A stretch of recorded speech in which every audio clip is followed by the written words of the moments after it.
with Marlene from Ireland. As you see, we just finished her hairstyle. I just did a haircut and beautiful, nice blow dry for her.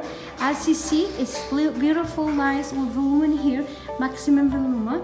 This hair was here very short, so we left it as long as we can.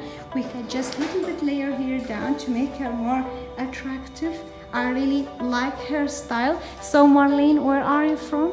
Ireland. Yeah, do you like your hairstyle? Yes, thank you. Are you happy with it? Yeah. Very pleased. Thank you very much for visiting us, Marlene from Ireland. We are very happy she's been here in Vivian Hair Design in Spain, and we wish you like our video and thank you for watching.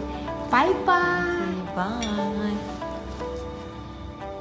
Love my hair. Amal has just done it at Vivian's. Very pleased with it.